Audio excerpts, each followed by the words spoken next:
கன்னி ராசி அன்பர்களுக்கு இந்த ஆவணி மாதத்துல உங்களுடைய ராசியிலேயே செவ்வாய் பகவான் இருக்கிறார். அந்த செவ்வாய் பகவான் அப்படின்னு சொல்லும் போதே ஒரு கர்வமா இருக்கக்கூடிய ஒரு கிரகம் தான். அதாவது சூடா இருப்போம், ஃபாஸ்டா இருக்கும், அதே சமயத்துல ஒரு அதிகாரம்ன்றது அதிகமாக இருக்கும். யார் யாரெல்லாம் இந்த சீருடை உத்தியோகத்துல இருக்கிறாங்களோ, அதாவது டிஃபென்ஸ், நேவி, ஆர்மி, அடுத்து போலீஸ் உத்தியோகம், அடுத்து தீயணைப்புத்துறை, இந்த மாதிரியான ஒரு துறை சார்ந்து ஒரு சீருடை சார்ந்து ஒரு தொழில இருக்கிறீங்களோ, வேலையில இருக்கிறீங்களோ, அவங்களுக்கு எல்லாருக்குமே இந்த செவ்வாய்ன்றது ரொம்ப ஆதிக்கம் நிறைந்த ஒரு கிரகமாக தான் இருக்கும்.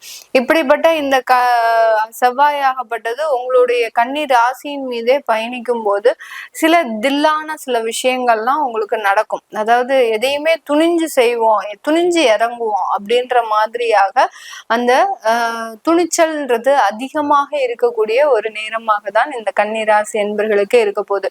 பொதுவாகவே கன்னிராசி என்பர்கள் ரொம்ப துணிச்சல் மிக்கவரா அப்படின்னு கேட்டீங்கன்னா கிடையவே கிடையாது. கன்னிராசி என்பர்கள் துணிச்சலே கிடையாது, ரொம்ப திறமையை சார்ந்துதான் இருப்பாங்க. அவர்களினுடைய தொழில்நுட்பம் சார்ந்து, அதாவது ஒரு விஷயத்துல எப்படி ஒரு டாக்டிக்கா செயல்படணும், எப்படி ஒரு டெக்னாலஜி வைஸ் அதை இம்ப்ரூவ் பண்ணணும் அப்படின்ற மாதிரியாக எல்லாம் அந்த தொழில்நுட்பம் சார்ந்துதான் இவர்களுடைய குணநலன்களும் இருக்கும். அதே சமயம் அந்த அறிவு திறன்றது அதிகப்படியாக இருக்கும். ஒரு ஞானம் மிக்கவர்னே சொல்லலாம் இந்த கன்னிராசி என்பர்களை. ஒரு சில விஷயத்துல உடனே கிரகிக்கக்கூடிய ஒரு தன்மையும் இருக்கும்.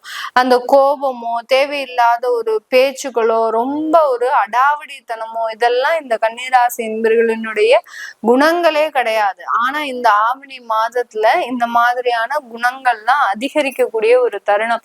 உங்களை யார் பார்த்தாலும் கொஞ்சம் எதிர்த்து பேசுறது, ஏன்னா இது நாள் வரைக்கும் எதிர்த்து பேசாம இருந்ததுனால சில தேவையில்லாத நெகட்டிவான விஷயங்கள் எல்லாம் சந்திச்சிருப்பீங்க. இப்போ பாத்தீங்கன்னா அதுல இருந்துலாம் நீங்க புரிஞ்சுட்டு நம்ம யார்கிட்ட எப்படி எப்படி இருக்கணும் அப்படின்ற மாதிரியாக சில சூதுவாதான சில விஷயங்களை மேற்கொள்ளக்கூடிய ஒரு தருணமாக தான் இந்த கன்னிராசி என்பர்களுக்கு இருக்கும். அதே செவ்வாய் அஷ்டமாதிபதியும் கூட இந்த கன்னிராசி என்பர்களுக்கு. அப்போ உங்களுக்கு இந்த மாதிரி பேசுறதுனால என்ன வரப்போகுது, சில பிரச்சனைகளும் வரும், தேவையில்லாத வழக்குகளும் வரும், தேவையில்லாத கடன் தொந்தரவுகளும் வரும். இந்த காலகட்டம் நீங்க வீடு மனை எல்லாம் வாங்கி போடக்கூடாது. மனை வாங்கினீங்க அப்படின்னா அதுல பெரிய அளவுக்கு சிக்கல்ல மாட்டிப்பீங்க. அந்த செவ்வாய் லக்னத்திலயோ இல்ல சந்திரன் மீதோ பயணிக்கும் போது இந்த மாதிரியான விஷயங்கள்லாம் உங்களுக்கு செய்யறதுக்கு வாய்ப்புகள் அதிகமாக இருக்கும். ஒரு குறைந்த விலையில ஒரு 4 ஏக்கர் நிலம், அடுத்து பாத்தீங்கன்னா ஒரு 10 சென்ட் நிலம், இந்த மாதிரியாக மனைகளா வாங்குறதுக்கு உண்டான ஒரு வாய்ப்புகள் வரும். குறைந்த விலையில வருது அப்படின்னாலே நீங்க என்ன நினைக்கணும், அங்க நம்ம ஏமாற்றப்படுறோம், தேவையில்லாத பிரச்சனைகளுக்கு நம்ம உள்ளாக போறோம் அப்படின்ற மாதிரியாக சில விஷயங்கள் உங்களுக்கு அமைப்பாக இருக்கும். அதனால அதுலலாம் ரொம்ப நீங்க கவனம் செலுத்தாமல் உங்களுடைய உத்தியோகத்துல மாத்திரம் கவனம் செலுத்துங்க. இந்த மாதம், இந்த ஆவணி மாதத்துல இந்த கன்னிராசி என்பவர்கள் நீங்க ரொம்ப கவனமாக இருக்க வேண்டிய விஷயம் உத்தியோகத்துல, வேலையில, உங்களுடைய தொழில்ல, இந்த மாதிரியான சம்பந்தப்பட்ட இடத்துல ரொம்ப கவனமாக இருந்துட்டீங்கன்னாலே போறோம். மிகப்பெரிய ஒரு சவால்களை சமாளிக்கக்கூடிய ஒரு திறமை அப்படின்றது அதிகப்படியாக வரும்.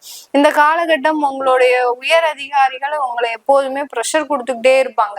சும்மாவே இருக்க மாட்டாங்க. ஏதாவது ஒண்ணு செஞ்சுட்டு போயிடு நீ வீட்டுக்கு, ஏதாவது ஒண்ணு இந்த ப்ராஜெக்ட இந்த மாதிரியாக கம்ப்ளீட் பண்ணிட்டு போயிடுங்க அப்படின்ற மாதிரியாக உங்களுக்கு ப்ரெஷர் கொடுத்துக்கிட்டே இருப்பாங்க. நீங்களும் அந்த வேலைகளே ரொம்ப திறம்பட செய்யணும்னு நினைச்சு அதுல ரொம்ப ஓவரா இன்வால்வ்மெண்ட் ஆகி உங்களுடைய திறமைகள் எல்லாமே அங்க பாதிக்கப்பட்டுரும். அந்த திறமைக்கு ஏற்ற சன்மானம் கொடுக்க போறாங்களா, அதுவும் கிடையாது இந்த கன்னிராசி என்பர்கள். ஏன்னா நீங்க வாயை திறந்து கேட்டாதான் சில விஷயங்கள் கண்டிப்பா நடக்கும். ஆனா இந்த கன்னிராசி என்பர்கள் எதையுமே வாயை திறந்து கேட்கவே மாட்டாங்க. வாயை திறந்து கேட்டாலே அதை ஒரு பிரஸ்டீஜ் இஷ்யூவா நினைப்பாங்க. ஏன்னா அது உயரதிகாரிக்கு தெரியாதா நான் என்ன வேலை பாக்குறேன், நான் என்ன செய்யறேன், அவருக்கே கொடுக்கணும்னு தெரியாதா, நம்ம கேட்டாதான் போய் கொடுக்க முடியுமா அப்படின்ற மாதிரியாக அந்த ஈகோன்றது இந்த கன்னிராசி என்பர்களுக்கு அதிகமாக இருக்கும். அதனால அந்த செல்ஃப் ரெஸ்பெக்ட் அப்படின்றத மிக அதிகப்படியாக விரும்புவர்கள் இந்த கன்னிராசி என்பர்கள்.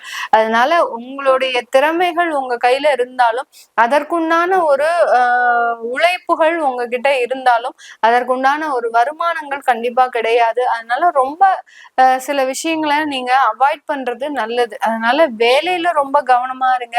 வெளிநாட்டு வேலைக்கு நீங்க முயற்சி பண்றீங்க அப்படின்னா அதுலலாம் நிறைய ஒரு மாற்றங்கள் ஏற்படக்கூடிய ஒரு தருணம். அங்க வேலை வாய்ப்பு முழுமையா கிடைக்கும். அந்த வேலை வாய்ப்புல நல்ல மதிப்பு மரியாதை, நீங்க எதிர்பார்க்கக்கூடிய அந்த செல்ஃப் ரெஸ்பெக்ட், இது எல்லாமே கண்டிப்பா கிடைக்கக்கூடிய ஒரு நேரமாக தான் இந்த மாதம் இந்த கன்னிராசி என்பர்களுக்கு இருக்க போகுது. அடுத்து உங்களுடைய திருமண வாழ்க்கையில மிகப்பெரிய ஒரு உயரங்கள், திருமண வாழ்க்கை புதுசா அமையுது அப்படின்னா அந்த திருமண வாழ்க்கையில நிறைய பெரிய மாற்றங்கள் இந்த காலகட்டம் வரும். அதே சமயத்துல இந்த காலகட்டத்துல அந்த திருமண வாழ்க்கையில ஒரு நல்ல அனுபவங்கள், ஒருத்தருக்கு ஒருத்தர் புரிஞ்சு நடந்துக்கக்கூடிய ஒரு தன்மை. இப்போ சந்திரன் மீதே செவ்வாய் பயணிக்கும் போது பெண்களாக இருந்தீங்க அப்படின்னா உங்களுடைய கணவர் உங்களை ரொம்ப அருமையா புரிஞ்சு நடந்துப்பார், ரொம்ப பாசமா இருப்பார். மேடம் 1 மாதத்துக்கு தான் இருப்பாரா, அதுக்கப்புறம்லாம் இருக்க மாட்டாரா அப்படின்னு கேட்டீங்கன்னா, இந்த செவ்வாய் உங்களுடைய ராசியில எத்தனை மாதத்திற்கு இருக்குதோ 45 நாட்களுக்கு தான் இருக்கும். அதனால அந்த நாட்களுக்கு மட்டும்தான் அந்த மாதிரியான மாற்றங்கள் வரும். அதனால இந்த இடத்துலயே நீங்க சில சாதிக்க வேண்டிய விஷயத்தை சாதிக்கணும். உங்களுக்கு தான் நிறைய அந்த கவுன்சிலிங் எல்லாம் நல்லா பண்ண தெரியும். இந்த கன்னிராசி என்பர்களுக்கு ஒருத்தவங்க கிட்ட நம்ம எப்படி பேசணும், எப்படி நடந்துக்கிட்டா அவங்க கிட்ட இருந்து காரியம் சாதிக்கலாம் அப்படின்றதெல்லாம் இந்த கன்னிராசி என்பர்களுக்கு அதிகப்படியாக தெரியும். அதனால அந்த மாதிரியான நேரம் இருக்கும்போது கண்டிப்பாக சில விஷயங்களை நீங்க சாதிக்கக்கூடிய ஒரு தருணமாக தான் இருக்க போகுது. புதிதாக திருமணம் முயற்சி செய்யறவங்களுக்கும் நல்ல ஒரு திருமண வாய்ப்புகள் வரும். 2வது திருமணமும் நல்ல அமைப்பாக தான் இருக்கு. 2வது திருமணத்துல சில ஒரு கண்டிஷன்ஸ்ன்றது இருக்கும். உங்களுடைய ஜாதகப்படியோ உங்களுடைய கோச்சார நிலவரப்படியோ நீங்க குழந்தைகளோட தான் திருமணம் பண்ணிக்கணும் அப்படின்ற மாதிரியான ஒரு அமைப்புகள்லாம் இருக்கும். அதனால அதெல்லாம் பார்த்து தெரிஞ்சுக்கிட்டீங்க அப்படின்னா நல்ல ஒரு மாற்றத்தை இந்த ஆவணி மாதத்துல இருந்து நீங்க அனுபவிக்கக்கூடிய ஒரு நேரமாக தான் இருக்க போகுது. இது எல்லாமே நம்ம கோச்சார நிலவரப்படி பலன்களை கணிச்சு சொல்லியிருக்கிறோம். உங்களுடைய சுய ஜாதக தசாபதி பலன்களை பார்க்கணும் விருப்பப்படுறவங்க கீழே இருக்கிற நம்பருக்கு வாட்ஸ்அப்ல அப்பாயின்மெண்ட் வாங்கிட்டு நீங்க என்கிட்ட கன்சல்ட் பண்ணிக்கலாம். நான் மேல சொன்ன சில விஷயங்கள் உங்களுடைய வாழ்க்கையில நடந்திருக்கு அப்படின்னா கீழே கமெண்ட் பாக்ஸ்ல பதிவு பண்ணுங்க. உங்களிடமிருந்து விடைபெறுவது உங்கள் ஆஸ்ட்ரோ பூர்ணா. நன்றி, வணக்கம்.